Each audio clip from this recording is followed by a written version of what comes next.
Rush Hour 3. Nobody going to see this movie is really going to give a crap about the kind of critical ratings it will get.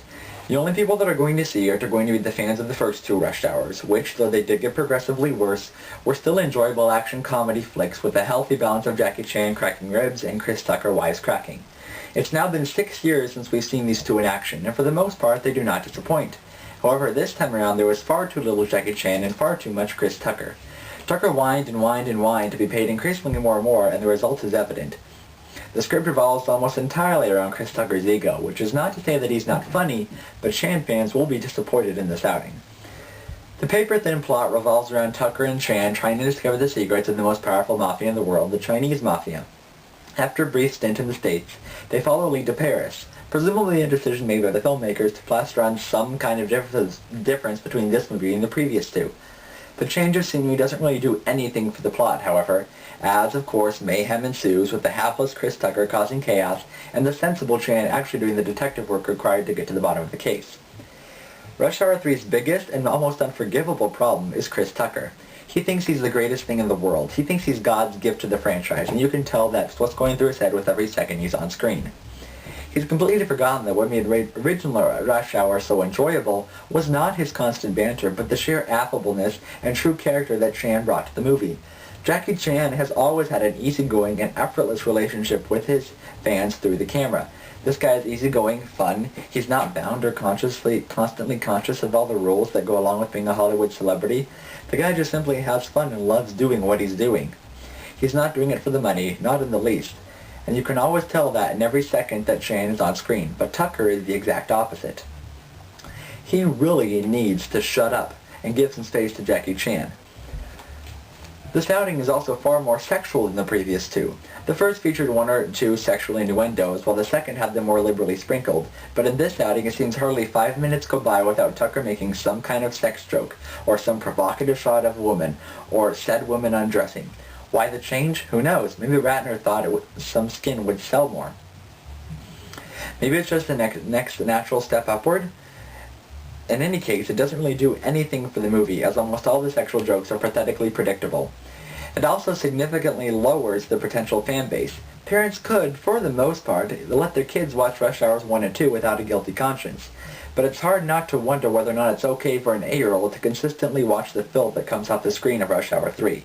These sexual jokes do not manage to draw anything more than cheap laughs, and Chris Tucker's predictable white/Asian/French racist jokes mostly just grate on the nerves.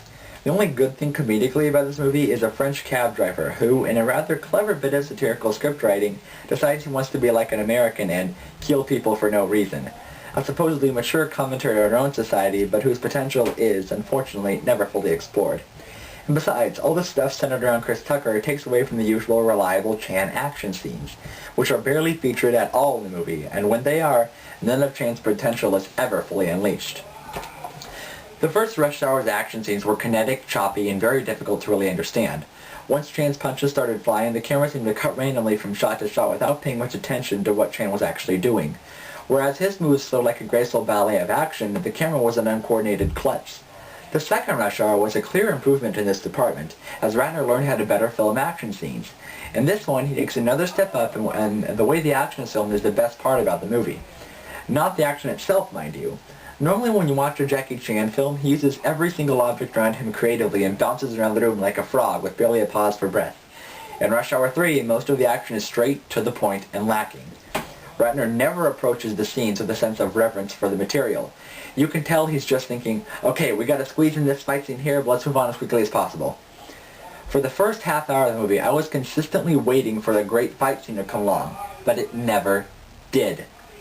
Even once the fight began, there would be one or two semi-wow moments, but they were never just good enough.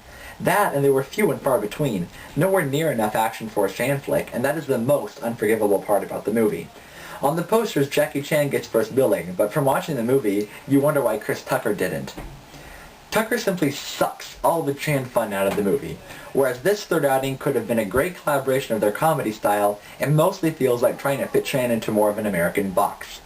Chan would normally never consistently make dirty jokes in his films. He's even said that he doesn't like too much sex in his movies because it detracts from the material. But he makes several sexual jokes in this film that seem more like they should be coming out of Tucker's mouth than his. Even his action is basically dumbed down garden variety martial arts. There's none of that delicate Chan flair.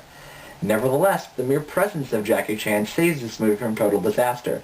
If it weren't for him, it would still be Chris Tucker parading around with a t-shirt that said, "I'm the greatest." If you're a Rush Hour fan, this movie is worth seeing. And if you're a Chris Tucker fan, well, I'm sorry.